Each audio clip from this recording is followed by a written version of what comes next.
Hello, dear YouTube viewers. I hope you're doing well. Okay, so let's start our video. My name is Daniel, and for the past 5 years, I've been married to Claire, the woman I once thought was my soulmate. In the early days, everything felt perfect. We laughed easily, dreamed together, and built a life that I believed was unshakable. I used to think nothing could break the bond we shared. But lately, things have shifted in ways I can't quite explain. Claire has become distant, not in obvious ways, but in the little details that only a husband notices. She spends more time on her phone than talking to me, answers with half smiles instead of warmth, and seems distracted even when we're together. At night, when I try to hold her, she sometimes slips away, saying she's tired. I've caught myself wondering if I'm just overthinking, if maybe I'm being insecure. Still, there's a growing ache inside me. Something feels off, as if the person I married is slowly slipping further away while pretending nothing has changed. I tell myself every couple goes through phases, that love isn't always a constant fire, but deep down, I know I'm losing pieces of her. And worse, I don't know how much of her is left for me at all. That night after the confrontation, I couldn't sleep. I lay in bed staring at the ceiling, her words echoing like a cruel mantra. If you don't trust me, that's on you. I kept asking myself if I was truly being unreasonable. Maybe I was too sensitive. Maybe marriage had made me soft, too easily threatened by shadows that didn't exist. But then another voice inside me whispered, or maybe she's crossing lines you both used to respect. Memories played like an old film reel in my head. I remembered the early days when trust wasn't even something we had to discuss because it was woven naturally into every touch, every laugh, every promise. I remembered her once telling me after I had an insecure moment, "Daniel, I'm yours and I'll never give you a reason to doubt it." Back then, her reassurance was like a shield, protecting us both from any outside storm. But now, those same words felt like a mockery, because here I was, watching her smile and pose with another man, her ex, of all people, while dismissing my pain as if it were nothing but a flaw in me. The contrast was unbearable, and the more I thought about it, the heavier the ache became. A few days later, I met up with my 2 closest friends. I needed perspective, something outside the endless loop of my own thoughts. We sat at our usual spot in a quiet cafe. I laid it all out, the pictures, the comments, her reaction. Friend, ever the logical one, frowned immediately. She's crossing boundaries. Man, it's not about jealousy, it's about respect. Posting cozy pictures with her ex? That's not normal. If she cared about how you feel, she wouldn't even think about doing it. Friend B leaned back, more relaxed. I don't know. Maybe it's harmless. People stay friends with their exes all the time. You don't want to risk your marriage over something that might just be innocent. Don't overreact. I sat between their words, torn. The truth was both arguments had weight. Maybe I was at risk of losing everything if I drew a hard line. But at the same time, wasn't I already losing myself by staying silent? The conversation made me realize something important. Everyone defines trust and boundaries differently. But in the end, my feelings were still real. They weren't something to be dismissed or minimized just because someone else might tolerate it. And if my wife cared about me, shouldn't she at least want to protect my heart instead of poking at the wounds? Armed with this clarity, I decided to talk to her again. One evening, I approached her while she was scrolling on her phone. I chose my words carefully, softer this time, hoping she'd finally hear me. "Claire," I said, "I'm not asking you to stop living your life. But those pictures with your ex, they hurt me. They don't feel right. Can't you see that?" She didn't even look up at first. When she finally did, her eyes carried more annoyance than compassion. "Daniel, we're just friends. You're too jealous. You want me to cut people out of my life because you're insecure? That's not fair to me. My stomach twisted. I tried to explain, but she cut me off with a sharper tone. I won't change who I am. You're the one who needs to work on your insecurity.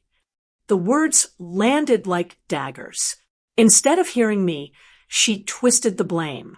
I felt like I was going crazy, as though my pain wasn't real, as though it was just a weakness in me to be fixed. It was gaslighting, though I couldn't admit that word to myself yet. All I knew was that I walked away from that conversation smaller than when I began, carrying shame that wasn't mine to carry. Days turned into weeks, and I tried to move on, but the wound kept bleeding. Then came the breaking point. One night, as I scrolled absent-mindedly through social media, another picture appeared. This time, it wasn't just playful smiles. Her ex had his arm draped around her shoulders, pulling her close. She leaned into him, their faces inches apart, and the caption read, "Some bonds never fade." My chest tightened. I couldn't breathe. It wasn't just a picture, it was a message. To him, to the world, to me. I confronted her immediately, my voice trembling not with fear, but with fury. "This isn't about jealousy anymore, Claire. It's about respect. And you've thrown it away." She didn't even flinch. Instead, she gave a little laugh, almost mocking. Respect means different things to different people. To me, this is harmless. You're blowing it out of proportion. I stared at her, searching for even a flicker of remorse, a spark of understanding. But her face was cold, untouched by my pain. That's when the truth finally sank in. She wasn't misunderstanding me. She was choosing not to care. And in that moment, a decision began to form inside me. It wasn't sharp yet, not fully shaped, but it was there, rising slowly like a storm on the horizon. I could either keep swallowing this poison, pretending it didn't burn, or I could walk away with whatever dignity I had left. For the first time, I realized the question wasn't about her anymore. It was about me. The nights grew longer, and sleep became a stranger. I would lie in the dark with Claire's steady breathing beside me, yet feel more alone than I ever had in my life. My mind chased itself in circles, replaying the same painful loop. Was I unworthy of her love? Was I too fragile, too insecure, too weak to handle something as simple as pictures on a screen? To calm myself, I began writing in a journal I hadn't touched in years. The first pages were messy, raw. I wrote about dignity, about trust, about the invisible thread that once tied us together, and now felt frayed beyond repair. I scribbled down the vows we made on our wedding day, words I thought we both meant.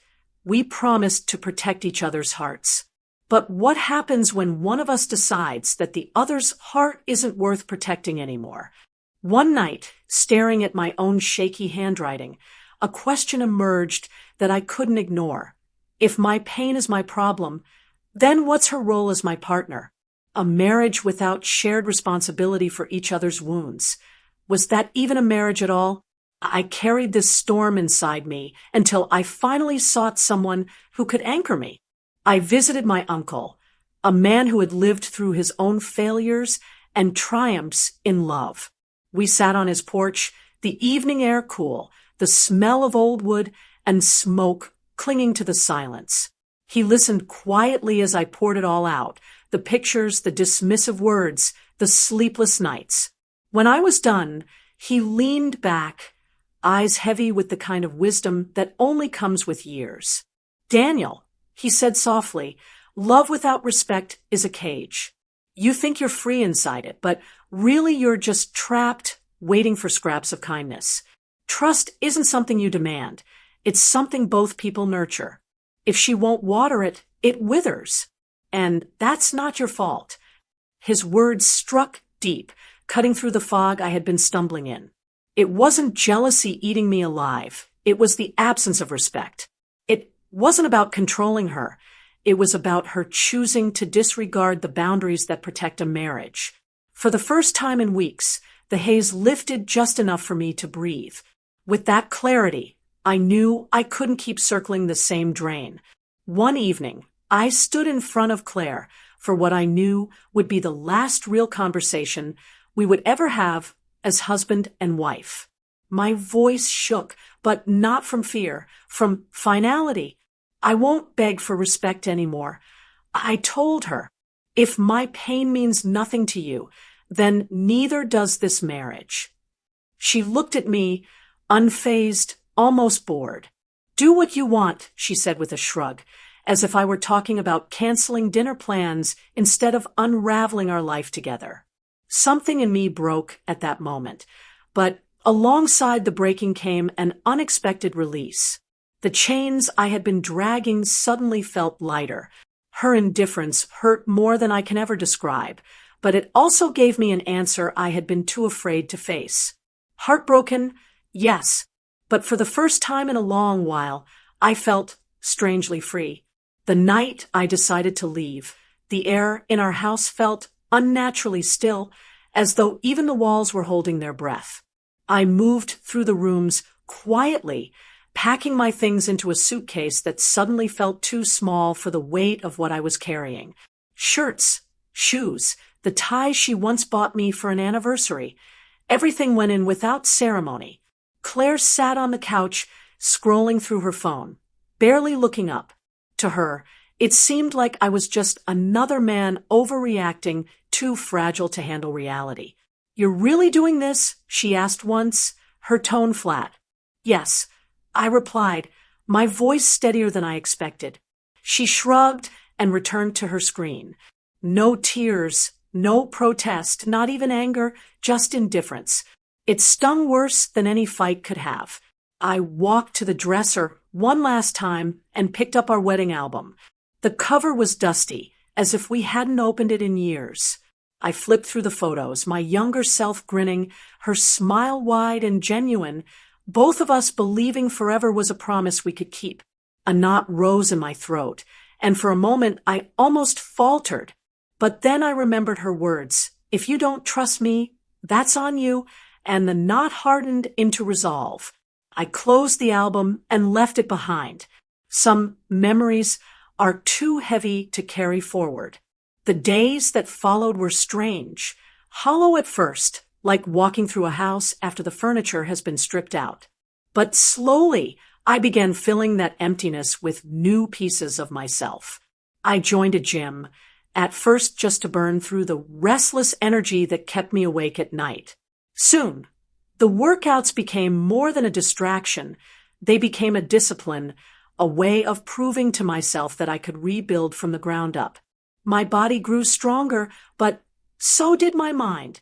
I threw myself into my career, working longer hours, not because I had to, but because I wanted to. For once, I wasn't seeking Claire's approval or waiting for her acknowledgement. I was building something that belonged only to me. On weekends, I tried hobbies I'd long ignored: photography, hiking, even cooking meals from recipes I'd saved but never dared attempt. Each small success reminded me that my worth wasn't tied to someone else's validation. The journal became my companion. Page after page, I poured out the bitterness, the sorrow, the confusion. But over time, the tone shifted. My words grew less about what I lost and more about what I was gaining, a sense of self I hadn't known I was missing. Some mornings I'd catch myself smiling in the mirror, not because life was perfect, but because I finally recognized the man looking back at me. One evening, I sat with the journal open in front of me, reflecting on the journey I had taken. For weeks, I had obsessed over her ex, convinced that he was the problem. But the truth came to me with startling clarity. It was never about him. The betrayal wasn't the photos themselves, but the way she dismissed my pain, the way she refused to respect the boundaries that made our marriage sacred. Her pictures weren't with him. I wrote in bold letters across the page. They were against me. That sentence lingered in the air, like a revelation. She had chosen to disregard me, and in doing so, she had chosen the end of us. Yet, strangely, I felt no bitterness anymore. just a calm understanding. Love isn't measured by how much pain you can endure for someone.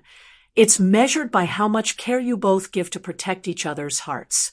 Without that, even the deepest affection withers into something unrecognizable. I closed the journal, exhaled, and for the first time in months, I felt light. Months slipped by like pages turning in a book I hadn't planned to write. At first, the silence of my new life felt suffocating. No footsteps echoing in the hallway, no voice calling my name from another room. But over time, that silence became something else, a space where I could finally hear myself again. I poured energy into my career, and the results followed. Promotions, recognition, new projects that challenged me in ways I'd been too distracted to attempt before. My health improved. Too, the discipline I had built at the gym transformed not just my body, but my confidence. Friends I had neglected during the marriage began to re-enter my life, and with them came laughter that didn't feel forced.